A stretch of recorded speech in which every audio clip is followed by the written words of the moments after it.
ಕ್ಷೇತ್ರದಲ್ಲಿ ಹರಕೆಯ ಕುರಿ ಆಗಿಬಿಟ್ರ ವಿನೋದ್ ಅಸೂಟಿ ಅನ್ನೋ ಪ್ರಶ್ನೆ ಇದೀಗ ಎದುರಾಗಿದೆ.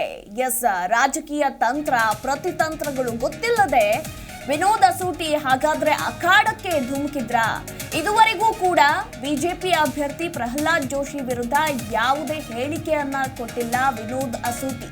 ಕೇವಲ ಸಂತೋಷ್ ಲಾಡ್ ಮಾತಿಗೆ ತಲೆ ಅಲ್ಲಾಡಿಸ್ತಾ ಇದ್ದಾರೆ ಅಸೂಟಿ. ಪ್ರಹ್ಲಾದ್ ಜೋಶಿ ವಿರುದ್ಧ ಪ್ರಬಲ ಅಭ್ಯರ್ಥಿಯನ್ನ ಹಾಕದೆ ಕಾಂಗ್ರೆಸ್ ಪಡೆ ಏನಾದ್ರೂ ಇಲ್ಲಿ ತಪ್ಪು ಮಾಡ್ಬಿಡ್ತಾ ಅನ್ನೋ ಮಾತುಗಳು ಕೂಡ ಇದೀಗ ಕೇಳಿ ಬರ್ತಾ ಇರುವಂತದ್ದು. ವಿನೋದ್ ಅಸೂಟಿ ಧಾರವಾಡ ಲೋಕಸಭಾ ಕ್ಷೇತ್ರದ ಕೈ ಅಭ್ಯರ್ಥಿ. ಶತಾಯಗತಾಯ ಅಭ್ಯರ್ಥಿಗಳೆಲ್ಲರೂ ಕೂಡ ಗೆಲ್ಲಲೇಬೇಕು ಅಂತ ಶ್ರಮಿಸ್ತಾ ಇದ್ದಾರೆ.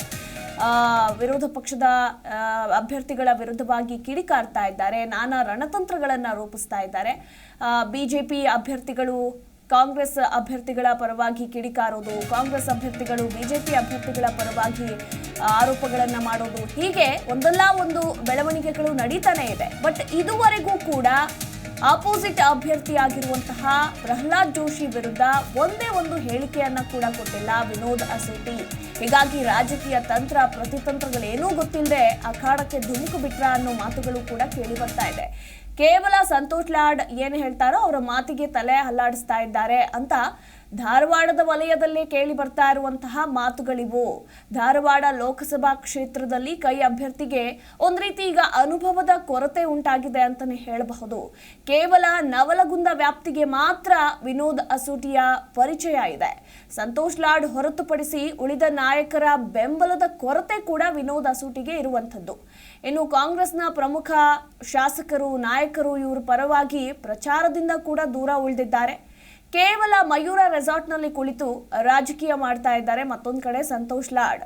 ಹೀಗಾಗಿ ಧಾರವಾಡ ಲೋಕಸಭಾ ಕ್ಷೇತ್ರದಲ್ಲಿ ಗೆಲ್ಲೋದು ನಿಜಕ್ಕೂ ಕೂಡ ಕಷ್ಟಕರವಾಗಿದೆ ವಿನೋದ್ ಅಸೂಟಿಗೆ ಅಂತಾನೆ ಹೇಳಬಹುದು.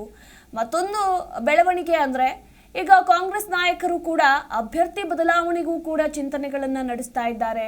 ವಿನೋದ್ ಅಸೂಟಿ ಜಾಗಕ್ಕೆ ದಿಂಗಾಲೇಶ್ವರ ಶ್ರೀಗಳು ಎಂಟ್ರಿ ಕೊಡುವ ಸಾಧ್ಯತೆ ಇದೆ ಅನ್ನೋ ಮಾತುಗಳು ಕೂಡ ಕೇಳಿ ಬರ್ತಾ ಇದೆ.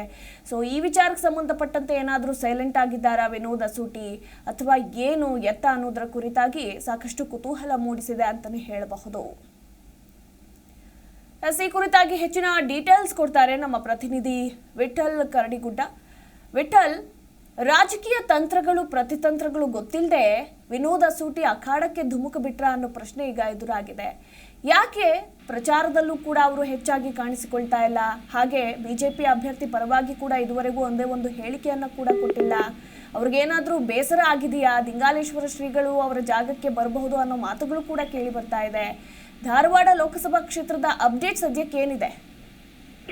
ಖಂಡಿತವಾಗಿಯೂ ಮಧು, ಏನು ಈಗಾಗಲೇ ಕೂಡ ಧಾರವಾಡ ಲೋಕಸಭಾ ಕ್ಷೇತ್ರ ಕಾಂಗ್ರೆಸ್ ಅಭ್ಯರ್ಥಿಯಾಗಿ ವಿನೋದ್ ಅಸೂಟಿ ಅವರನ್ನ ಅಭ್ಯರ್ಥಿಯಾಗಿ ಘೋಷಣೆ ಮಾಡಿರುವಂತ ಬೆನ್ನಲ್ಲೇ ಕೂಡ ಏನು ಹರಕೆಯ ಕುರಿ ಆದ್ರ ಅನ್ನುವಂತ ಒಂದು ಮಾತುಗಳು ಇದೀಗ ಕ್ಷೇತ್ರದ ಜನರಲ್ಲಿ ಕೇಳಿ ಬರ್ತಿರುವಂತದ್ದು. ಕೇಂದ್ರ ಸಚಿವ ಪ್ರಹ್ಲಾದ್ ಜೋಶಿ ಅವರ ವಿರುದ್ಧ ಇದೀಗ ಕಣಕ್ಕಿಳಿದಿರ್ತಕ್ಕಂತ ಏನು ವಿನೋದ್ ಅಸೂಟಿ ಅವರು ಕೂಡ ರಾಜಕೀಯದ ತಂತ್ರ ಮತ್ತು ಪ್ರತಿತಂತ್ರ ಗೊತ್ತಿಲ್ಲದೆ ಕೂಡ ಅಖಾಡಕ್ಕೆ ಅಂತ ಒಂದು ಮಾತುಗಳು ಕೂಡ ಇದೀಗ ಲೋಕಸಭಾ ಕ್ಷೇತ್ರದಲ್ಲಿ ಕೇಳಿ ಬರ್ತಿರುವಂತದ್ದು. ಅಷ್ಟೇ ಅಲ್ಲದೆ ಕೂಡ ಏನು ಕಾಂಗ್ರೆಸ್ ಅಭ್ಯರ್ಥಿ ಆಗಿರ್ತಕ್ಕಂಥ ಅಸೂಟಿ ಅವರಿಗೆ ಒಂದು ಅನುಭವದ ಕೊರತೆ ಕೂಡ ಇರುವಂತದ್ದು. ಅಷ್ಟೇ ಅಲ್ಲದೆ ಕೂಡ ಏನು ನವಲಗುಂದ ಕ್ಷೇತ್ರಕ್ಕೆ ಮಾತ್ರ ಸೀಮಿತವಾಗಿ ಕೆಲಸವನ್ನು, ಯಾಕಂತಂದ್ರೆ ನಾವು ಕಳೆದ ವಿಧಾನಸಭಾ ಚುನಾವಣಾ ಸಂದರ್ಭದಲ್ಲಿ ಕೂಡ ಇದೀಗ ಏನು ನವಲಗುಂದ ಟಿಕೆಟ್ ಆಕಾಂಕ್ಷಿ ಕೂಡ ಆಗಿದ್ರು.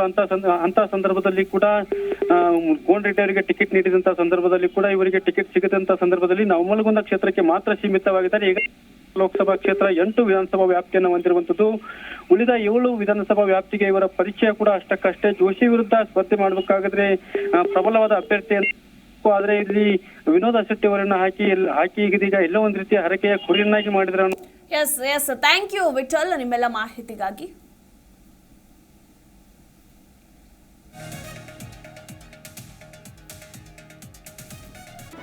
ಜಿ ಕನ್ನಡ ನ್ಯೂಸ್ ಈಗ ನಿಮ್ಮ ಮನೆಯಲ್ಲೇ ನೋಡಿ. ಎಲ್ಲ ಕೇಬಲ್ಗಳಲ್ಲಿ ಈಗ ಲಭ್ಯ. Sun Direct 292, Jio TV 1334, U digital 162, city cable 51, GTPL 17, Abhishek cables 821, rock line telecommunication 51, Shri Basaveshwara number 60, Vinayaka digital number 53, in digital number 896ರಲ್ಲಿ ನಿಮ್ಮಿಸ್ತದ ಜಿ ಕನ್ನಡ ನ್ಯೂಸ್ ನೋಡಿ ಆನಂದಿಸಿ.